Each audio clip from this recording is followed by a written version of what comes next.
Good evening. This is Hal Shurtleff with Camp Constitution Radio, and this is show number 7, I believe.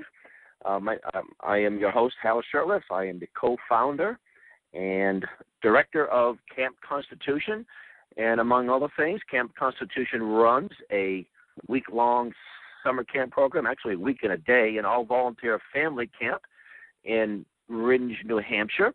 And we also have a press arm. We have published a number of items that you can find on our website, campconstitution.net, including a reprint of an article originally published in 1898 by John Dewey, dealing with education. And John Dewey, way back then, said that a literate society wasn't necessary. And this particular little brief print we have was written by Sam Blumenfeld, who will be my guest very shortly. Now, this program is heard on WXME Shortwave The Planet every Monday evening at 7:30 p.m. Eastern Standard Time. And we also make this available on YouTube. We download it and transfer it to a YouTube format and put a lot of photos up, so it's not just a recording. And you'll see pictures of our guest and maybe some issues, some pictures of various things. We had Tom DeWeese on very recently, and we had a lot of other documents, pictures of documents that are germane to the issue of Agenda 21. So, but I'm very pleased to announce that our guest on tonight's show is Dr. Sam Blumenfeld. Sam Blumenfeld is a very good friend of mine. He's been around, he's 88 years of age. He's a World War II veteran, but he has been a pioneer in the modern homeschool movement.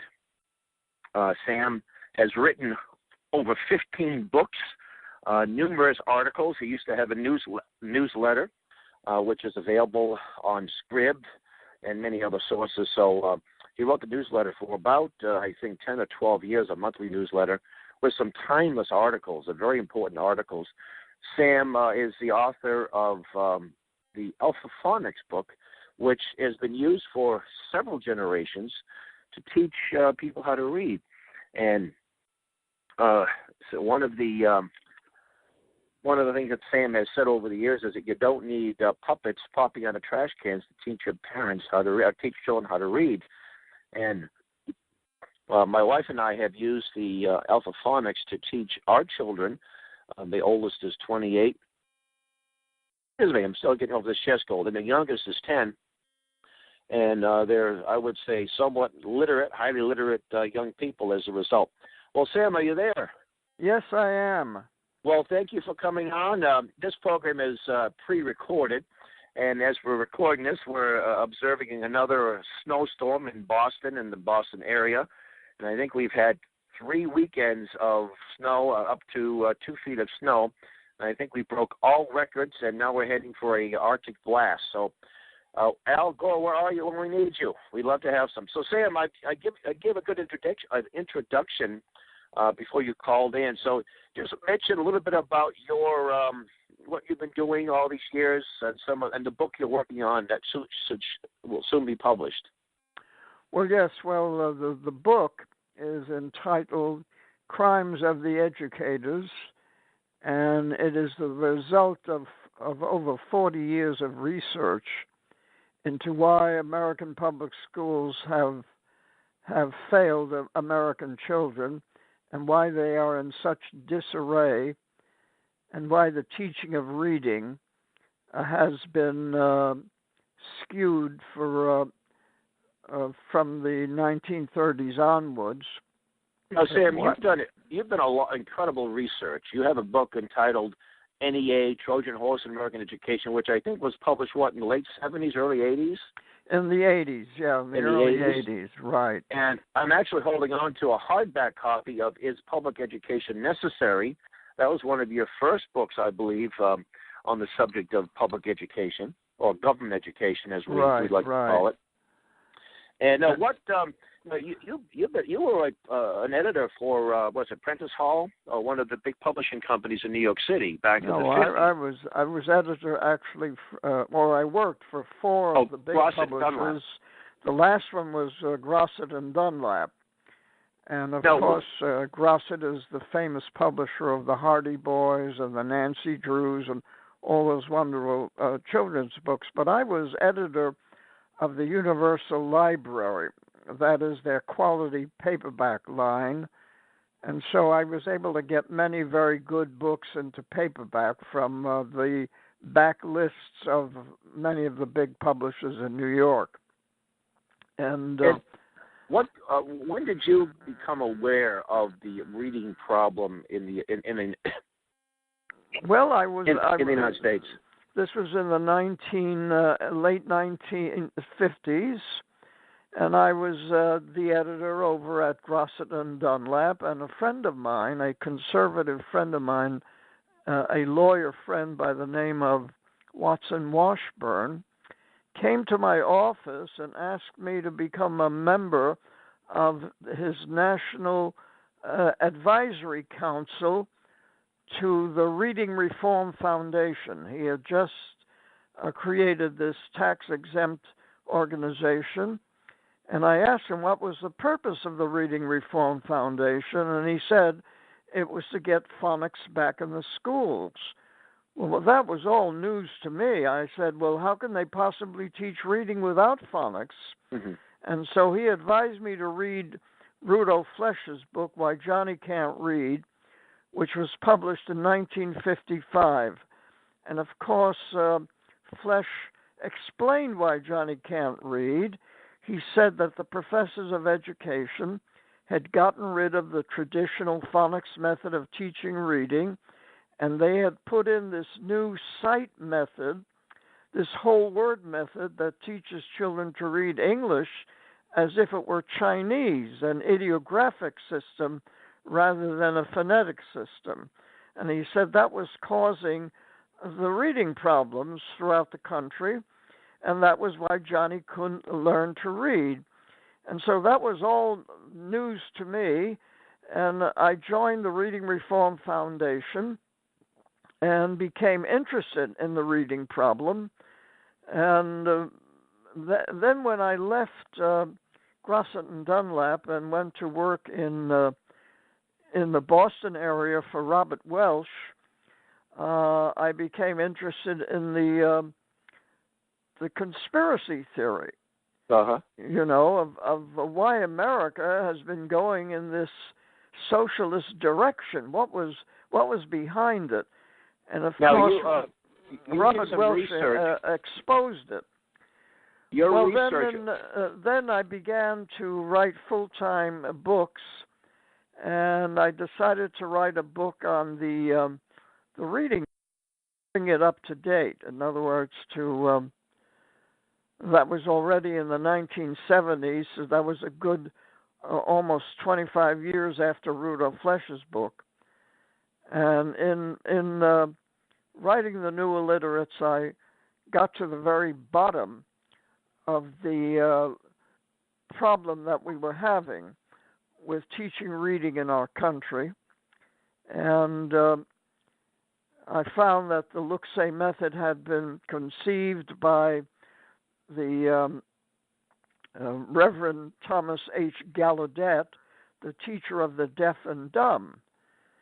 He taught the deaf to read by using pictures and words, juxtaposing pictures and words, and by not having to teach the alphabet because these poor individuals could not hear sounds. So he used this sight method, and he thought that this sight method could be used to teach normal children to read. And so the Boston primary schools adopted the Gallaudet's method in the around 1837, and by the 1840s, it was creating such terrible reading problems in Boston that the Boston masters, the Boston schoolmasters, wrote a devastating critique of this new method of teaching reading. And of course, the schools went back to the teaching of phonics. But this look-say method was adopted by the normal schools, by the new teachers, the government teachers' academies. And so it was there, it was considered the preferred method of teaching, but it was not used until the turn of the century when the progressives dug it up and sort of brushed it off and decided to use it in their new progressive curriculum to dumb down America. Now, when you say, so you're saying dumb down, that this is a deliberate attempt. This isn't well-intentioned. I believe you mentioned that Gallaudet was a well-intentioned person. He didn't have any evil designs. But people like John Dewey and others did indeed have a real contempt for the culture and deliberately worked to destroy. I think you used the word menticide, to destroy mind. To cripple the mentality, to cripple the minds of Americans, because they were determined to change America into a socialist society.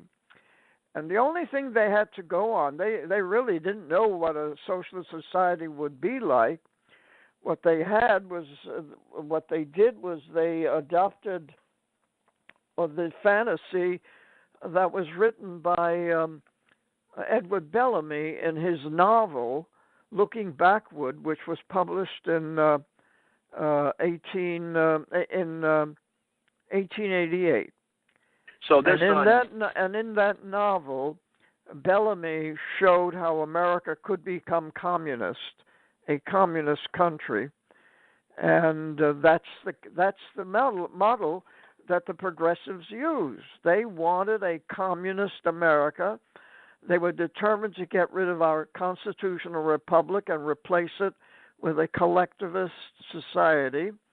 And so they decided that the only way they could do that was to first dumb down the American people so that they would not know the difference between communism and freedom, and they could be easily persuaded to vote in a communist president and a communist way of life, which of course they've already done here in the United States by electing a communist by the name of Barack Obama. The fact that we now have a communist actually in the White House is an indication of their determination to change this country, and that they were willing to do their work patiently for 100 years before they could reach this point. In your book, The Crimes of the Educated, soon to be published, I think you said it'd be out in the spring. Right. That's a serious charge to say that this isn't just the result of misguided ideologues, but these are actual criminals. So if you could back that up. I mean, your book, you gave me a forward, an advanced copy. It's devastating. And you say things that I would submit many of your contemporaries, colleagues, are afraid to say. And I say that because I was at a Stop the Common Core rally in Massachusetts, in Boston, not too long ago. It was a little bit warmer. And there's a statue of Horace Mann right in front of the State House, and some of these folks were paying respect to the memory of Horace Mann. And I was telling the people, I said, no, this guy was the reason. Common Core is just an extension of what this guy wanted. There's nothing to praise this man. And most people just don't seem to either understand it or they're afraid. They're afraid to be called, be called extremist. So can you handle that, just deal with that question? And when you say crimes, back it up a little bit. Well, most Americans are totally ignorant of the people behind the public school movement in this country. Horace Mann, for example, was a Unitarian. He was born in a Calvinist family, but gave up Calvinism. He was strongly anti-Calvinist, which was also true of Harvard University. Remember, Harvard had been started by the Puritans, by Calvinist Puritans, and then they gradually went liberal and finally adopted Unitarianism as their basic spiritual faith at Harvard University. You're talking about the 1820s and 1830s. You're not talking about 20 years ago. You're talking about 150 or 160 years ago. Well, yes. In other words, Harvard started on its road to Unitarianism in the early 1800s, and they became very influential throughout the United States in the university world. Of course, the Calvinists objected, but they didn't have the political power. The Unitarians in the Boston area were extremely powerful from a political point of view. They were able to take control of the legislature, of the so-called general court, and they were able to get their new laws for public education in place. Well, Sam, let me ask you a question. Prior to the compulsory education laws weren't passed until what, the 1840s? Well, the first compulsory school education law was passed in Massachusetts in the 1850s. So we were just, what, 2 generations from the founding fathers, or maybe 2.5 generations. Right. And by the 1850s, the people have lost the concept of personal responsibility and the fact that the children, or the education of the children, are the primary result, the job of the parents, and they basically allowed the institutionalization of their children way back in the 1850s. And how long did it take the rest of the country? It didn't happen overnight.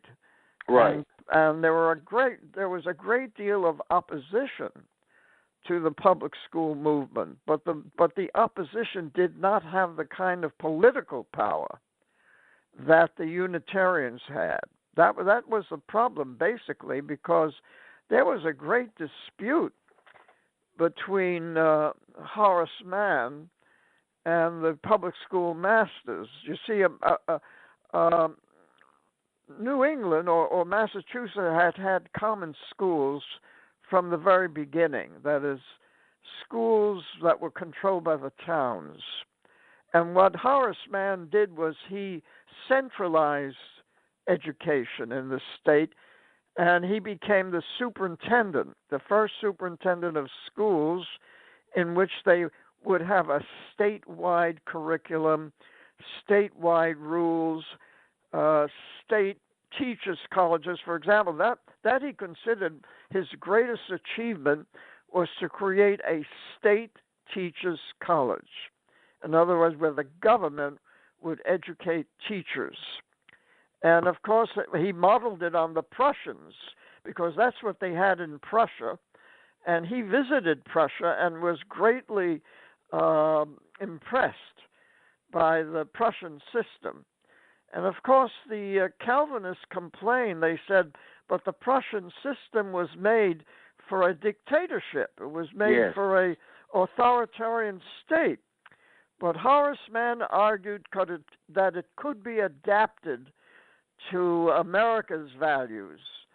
And, of course, nothing of the sort happened, although I must say that the public schools until the 1930s, when I was going to them in New York City, were pretty conservative. They were patriotic, and they knew how to teach reading, writing, and arithmetic. So, because at least people with brains managed to maintain control of the system until the progressives, the real crazies, took over. The progressives. Now, you mentioned that the Depression helped to save a generation, or at least a handful of students, because schools couldn't afford the new reading books, the Dick and Jane readers that dramatically dumbed down C-Spot, Run, and this silly nonsense that they use it today. And I think Dr. Seuss. I think you commented on Dr. Seuss. I can't remember what was his. That was his pen name. I can't think of his real name. Well, Dr. Seuss, of course, is famous for his children's books, which, however, were written to order by Random House. They wanted books, and also they provided Dr. Seuss with 220 words that he had to use. In other words, he could not dream up these books on his own and use his own vocabulary. He was forced to use the vocabulary they provided because what the educators wanted was to be able to have the children memorize these words as sight words, without knowing how to read phonetically. Right, sound them out. So that when they entered school, they would have already learned a large sight vocabulary, and therefore the schools could claim that, we're teaching reading so well that all of these kids have memorized all of these sight words. But of course, by the time you reach the third grade, those sight words, children forget half of them anyway. No, but also required reading is much richer than just those sight words, and so the kids hit against a wall, and they become dyslexic or reading disabled or functionally illiterate. Now, I think you said at one point that the average child, by the time he or she's 3 or 4 years old, has a vocabulary of about 2,000 words. Oh, yeah. The children teach themselves to speak their own language because they're born with a language faculty. No other species has this faculty in their brains put there by God. Right. God did not give cats and dogs and apes this faculty. Yes, they make noises with their throats, but that's done by their vocal cords. There is nothing in their brains that produces language. Right, and dogs don't contemplate their dogness, do they? No, and the reason why God gave man the language faculty is because he wanted man to create civilization, to take dominion. That's what it says in Genesis. That's right, take dominion over all things. Take dominion, and he also had Adam name the animals. So Adam became a lexicographer and an inventor of words. You see, he had to name the animals. That's right. Because God wanted human beings to take dominion. He gave us that power. That's why the language faculty is the most powerful force in the world.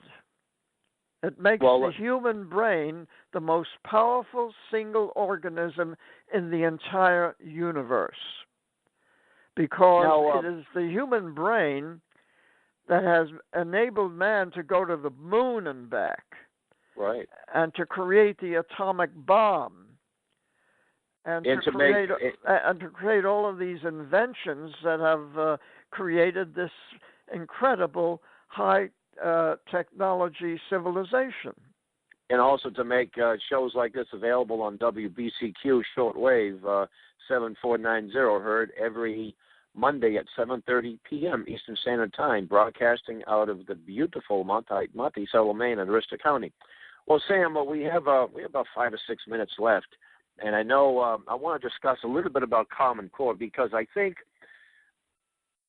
this may be what we need to wake people up because here you are, been at this. You're 88 years of age. You've been at this for a good part of your life, trying to warn people, and you've had a lot of success. Let's not forget, even though it looks like, are we making any progress? Look at this wonderful blossoming homeschool movement and all of the positive things that have happened as a result of. But this Common Core, talk a little bit about Common Core and your thoughts on it. Well, the Common Core, this is an attempt on the part of today's educators to create so-called standards. And these standards have now been translated into textbooks. And all you have to do is read those textbooks to see how bad these so-called standards are. For example, the Pearson Company has already produced their Common Core reading program, which is the most atrocious program I have ever had, have ever examined. I mean, it's absolutely ridiculous.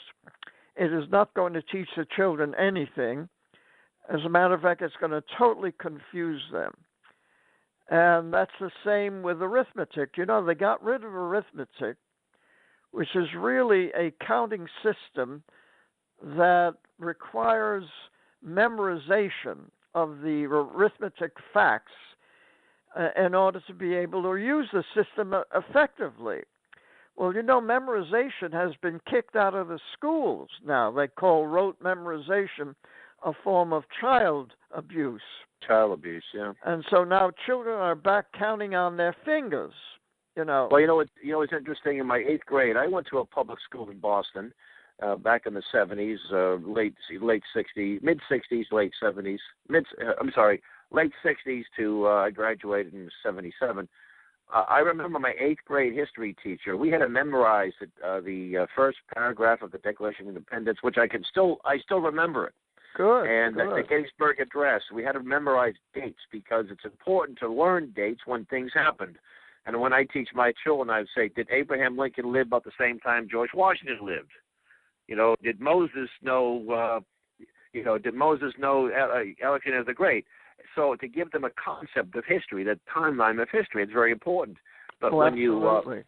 when you do away with all this, it makes things very confusing and almost frustrating to learn.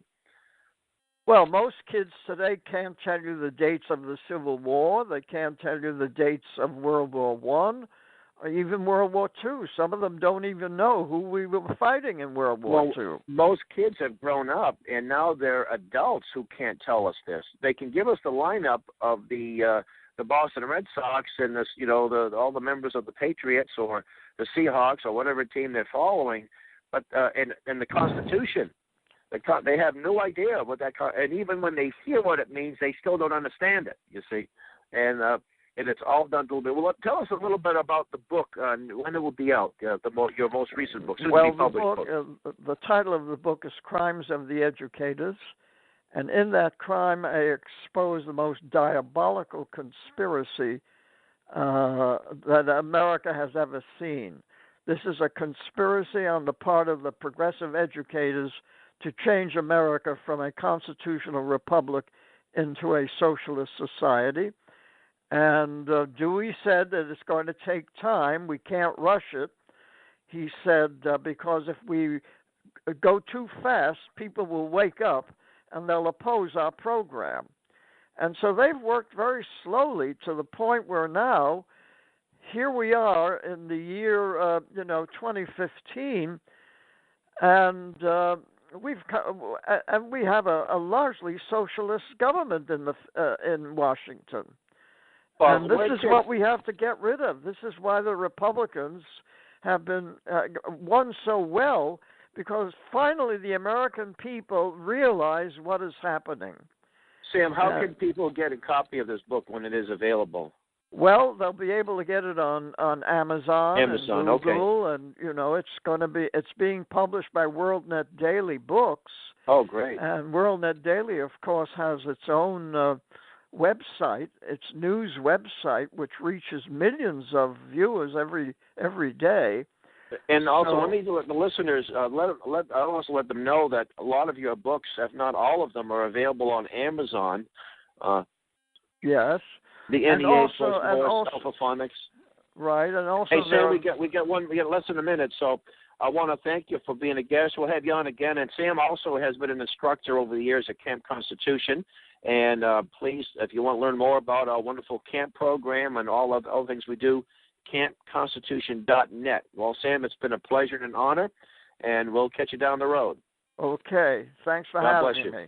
Bye-bye. God bless you.